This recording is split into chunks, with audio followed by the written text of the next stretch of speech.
there are very few people that I'm in touch with anymore that are part of my generation of racing, that literally the same quantifiable time, late 90s to about 5 years ago. Christian, can you introduce yourself? Name's Christian Vande Velde. I'm 43 years old. I'm from the burbs of Chicago, Illinois. Can you describe what Liege-Bastogne-Liege is like as a race? What's the best way to drive it, David? It's 260 kilometers, and I want to say it's like, I think it's almost 412 or 15,000 feet of climbing altogether. It's quite a bit of climbing, more than you think it would is. So it's lumpy. A lot of small roads with steep climbs, not that long. Usually the longest, I think, is like 2.5 miles or 4 kilometers. Let's compare the different ones. Yeah. San Remo, Roubaix, Flanders, Lombardy. Let's remove the end of season ones. But each one of them, when you line up, there's a certain feeling you have. San Remo, you know, you've got a job to do. There's going to be a lot of luck involved. Nobody knows how they're going to feel until for half an hour before the end. Yeah. Flanders, you know, it's just going to be a clusterfuck. Yeah. Of just endless, like a washing machine, as Rolf Sorensen described it, which is a brilliant description. Then Paris-Roubaix is just, you're just scared because it's going to hurt. You don't know what's going to happen. The equipment, you don't know if you can actually have the skill set. Yeah, a lot of luck involved. Yeah, a lot of luck. And then you get to Liège, and it is exactly what you said. You're just like, this is going to be really, really hard physically. Yeah, I think the best way to think of it is just like counting every pedal stroke, you know, making sure there's no surges, because you're having to make sure that you're conserving as much as possible for that final. Just because the amount of energy required to do that is so extreme that there's really nothing like it. Flanders is probably the closest one that comes up to as far as actual kilojoules expenditure, but nothing comes close to Liège as far as a one-day race. It's just so high depending on what you have to do or how protected you are as a team or how crafty you are within the peloton. But just trying to hide as much as possible, because you know that from La Redoute on, it's going to be exponentially harder than the first part of the race, which was already hard. So you really have to have so much reserve in there. So I think on the start line, if you're asking, what I'm thinking is just being really is conserving as much as possible and hoping that I have the good legs to make sure that I'm crafty enough and stay at the front, stay out of the brakes, stay away from crashes, hope you don't have a flat tire, eat and drink and just be smart. And it's crazy to say, but you have to be like that for like 200 kilometers. Oh yeah, then the race starts. What the fuck? It's obscene. It's obscene. And what the thing I love about it as well, because I was always sort of, you know, look from the outside in on it, and I always found it fascinating to see all these, as you said, the 6 watt per kilo boys getting their only opportunity in the year to win a monument, and so they all come out and they'll do it at least once in their career, try and win it, to prove their validity as an all-round bike racer. Yeah. So you'll have these genetic freaks, for want of a better word, because they're not like the classics riders who are kind of nurture nature, this kind of weaponry that's been designed over time. Grand Tour racers are very much made. Or they're born, let's say, they're born and made, but they don't have that one-day skill set. And so the only monument they get the opportunity to do it in is Liège. And so you have this really wonderful alchemy of the proper one-day races racing against Grand Tour races for the only time in the year. You're true. And it's so much fun to watch, because are they going to do it? We've seen Lance try, we've seen Miguel Indra in there, you've seen, of late, sadly you don't see it as much anymore, but it is the only race. And I think that's one of the magic things about Liège, is that kind of, and that, can you do, because I still can't quite manage it, the difference between a Grand Tour racer and a one-day racer in those circumstances. Yeah, I think the biggest difference, let's say Froome, for example, he's I'm going to call him just the best Grand Tour racer of his generation, but by heads and shoulders above. And would he win Liège? I think he'd have a hard time, don't you think? I mean, I don't, I don't see that I being. think he would. It would not be easy for him unless you just left them somewhere on some climb, but I don't see that happening. I think the difference being that you have an incredible engine. Obviously, everyone has an amazing engine now. There's nobody who doesn't. But the difference being having that little bit of higher end speed, that if it comes down to sprint, or you could do the 8 watts per kilo for 3 minutes or 5 minutes or 8 minutes, whatever it is on La Redoute or St. Nicholas, whatever is coming closer and closer to Liège, and just having that 1% faster. Whereas I could follow, but I could never make the difference. And there's a lot of other people who could always follow. The Indurain could follow to the end of days, but he could not make that difference a lot of times, even though he did have a nice little sprint on him. But I think Andy Schleck was one of the more impressive wins, thinking back on that, and how he just decimated the field, just went by himself. He's one of those guys who actually did have a naturally high turn of speed that people didn't realize.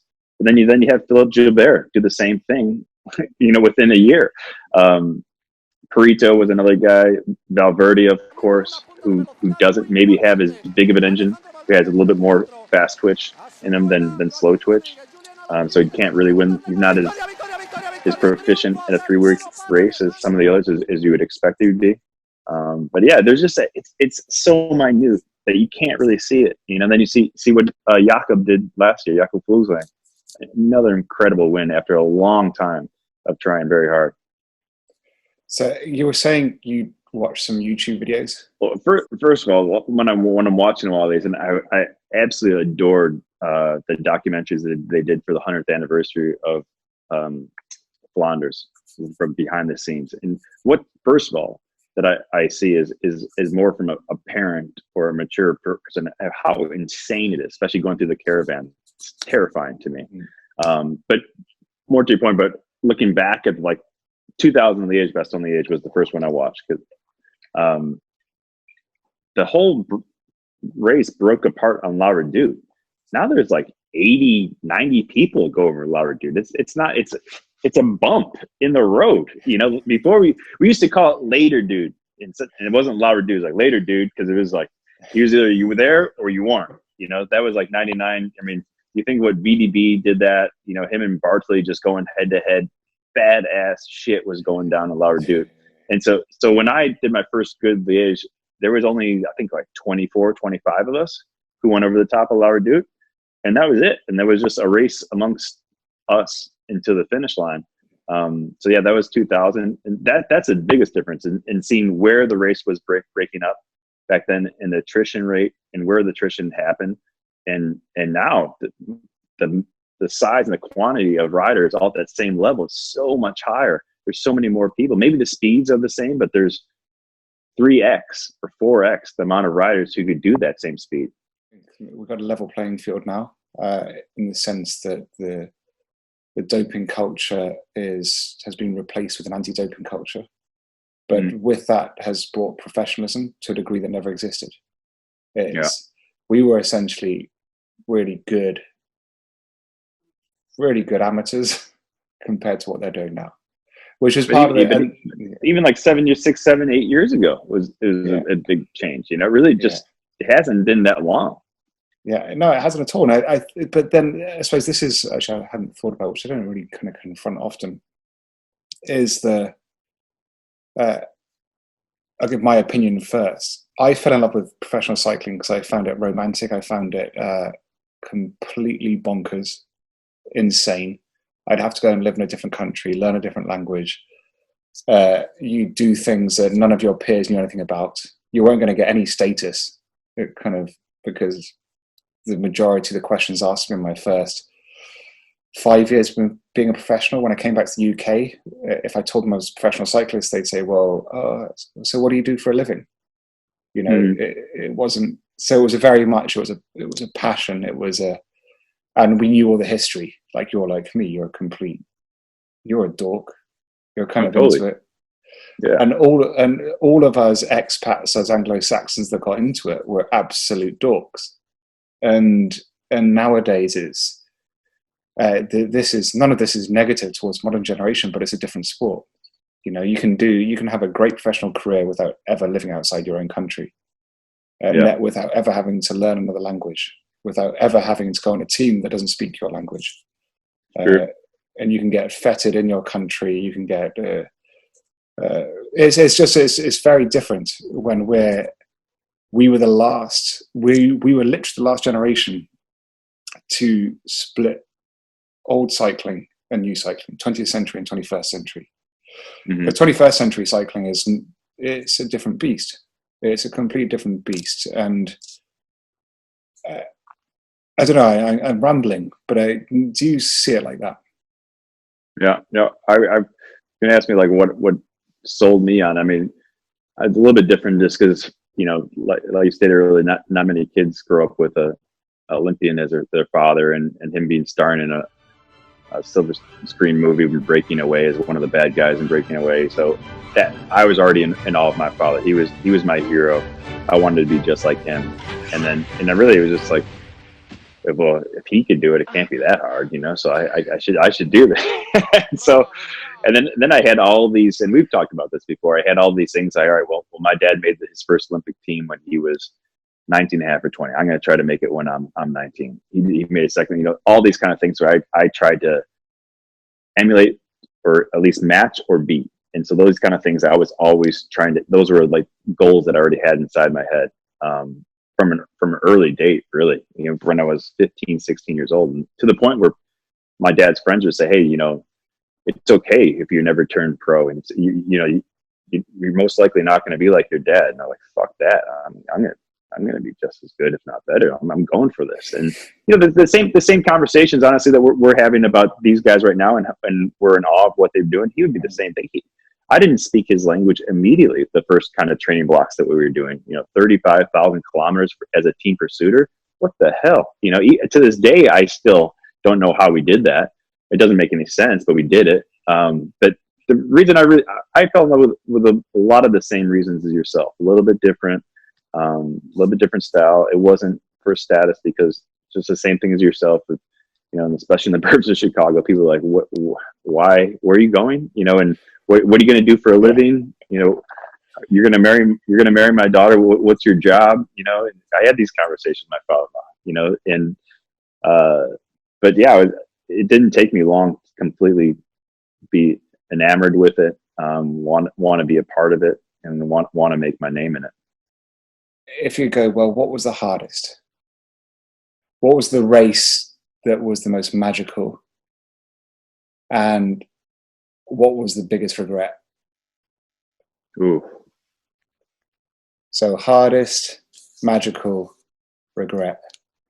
I would say the hardest for me was the 2009 Tour de France. Starting there with coming off of breaking my back in the Giro d'Italia, and really just building my form throughout the tour, which doesn't make any sense, and still having broken bones in my back and a hip and all that. So even though I got top 10, I did not recover from that race for 2 years. That was nonsense. Really, so you got, what did you finish 7th? Yeah, that didn't make any sense. I mean, even though it was great for my ego to be top 10 again in the Tour de France on the backs of a 4th place, and it was great to be racing great and come close with Wigo and help him out and almost get on the podium. And I have a lot of great memories of that year. For my career, it was probably one of the worst things I ever did. I mean, because the next year and a half or so, I was a shadow of myself, completely destroyed. So that was the hardest, bar none. Oh my God, I put myself through the ringer there. Magical. I would easily say, like, that this is other ones are always kind of shades of gray, but magical 2012 Giro, which I wish you were part of, because I wish I'd been part of that. Yeah, it was really cool. And to this day, I still don't know how we pulled that shit off. No clue. I mean, no clue. I mean, there was so many times, I mean, with any Grand Tour, I'm sure, and you could probably talk to any winner, if any stage would have gone a little bit different, it would have been over.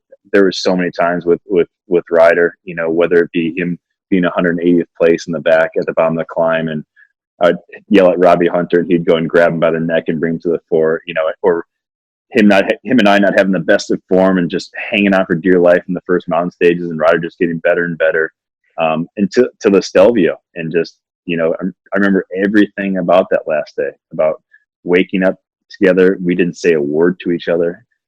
I remember taking a call from my wife and going to a different room and talking like, holy shit, I think we might be able to pull this shit off together today. And I think we're going to do it. And just signing in and sitting on the start line 10 minutes by myself, just ready to kill people. I'm getting goosebumps. Awesome. Yeah. I'm getting goosebumps.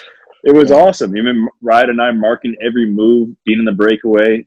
It was great. It was really cool. And then the best part was finishing, and then we were like early adapters to cooling down on the turbo trainer. And we had the Swaneys put our bikes on the turbo trainer at the restaurant on the top of the Stelvio, and we just fucking went off at like zone 3 for like 10, 15 minutes and just blew everyone's mind. So even if they had a little bit of shadow of doubt that they're going to beat them the next day in the time trial, they broke. That was the first time I ever saw Ivan Basso drink. He was at the bar having a beer. But yeah, that'd be for me the most magical for sure.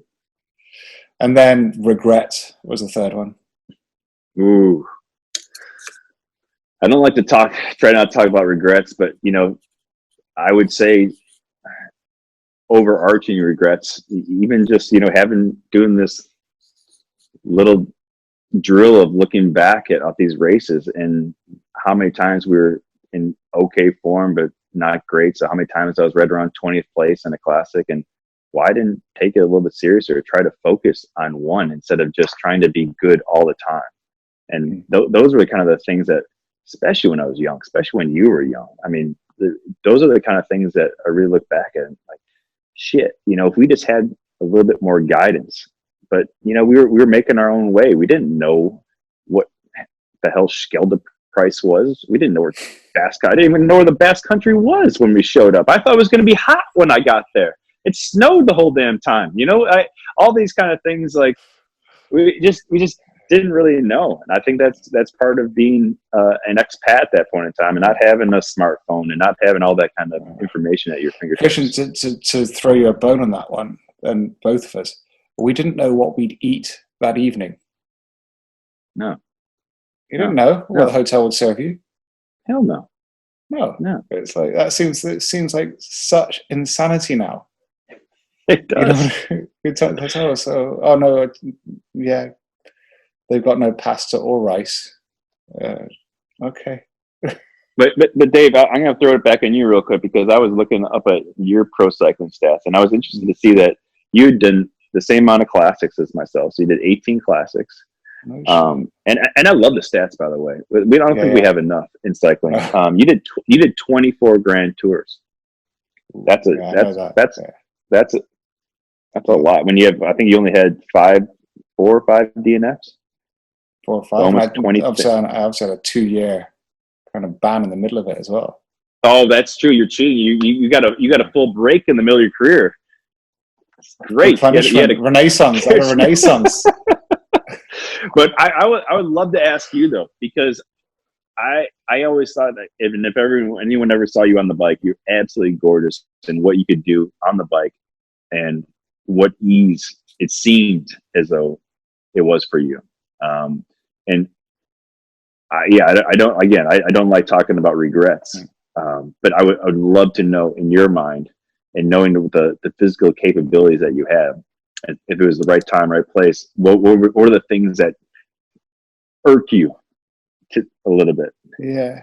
And I don't think that you're one of those guys who sits around and says, "Oh fuck, I should have been, could have been a contender." Yeah, no, I know all my faults. It's like, and I mean, I loved it. I think I was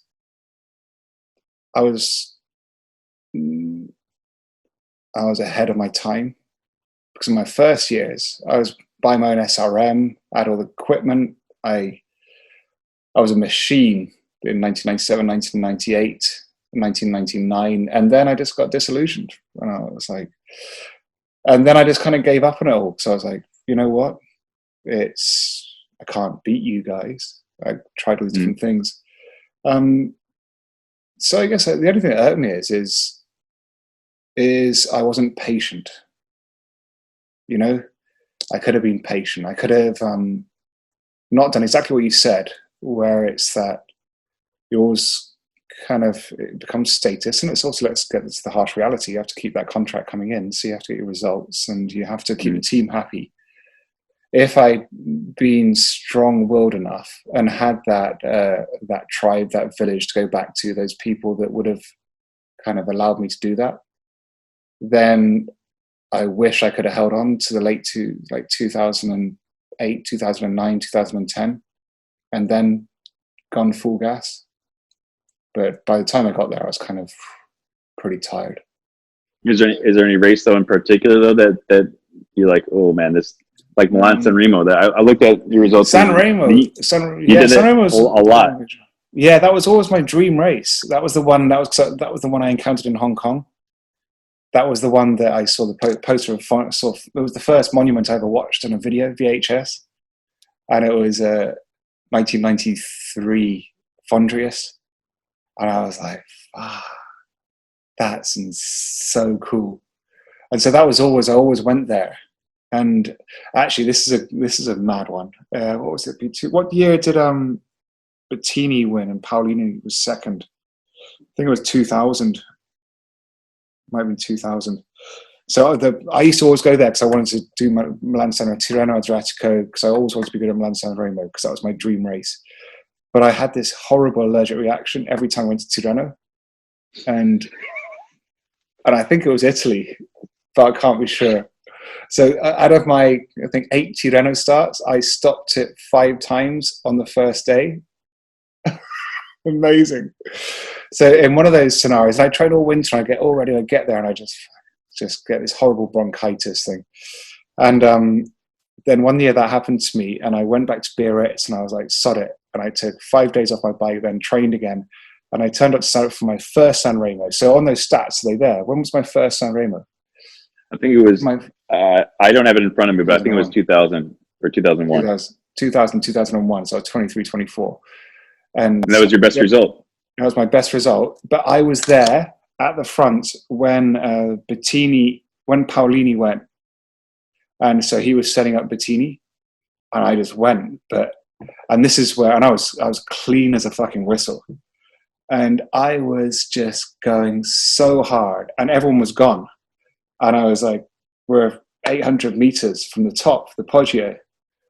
And I was like, I just got to go, just got to hold on as long as I can. And that was where also I was like, this is not natural. You can't go this hard for this long. And I just nuked completely. But then then I kind of let it go. But it was 23, 24. And I was the last person to be dropped by Paolini and Bettini in my first San Remo. And then I was like, fuck classics. These are way too hard.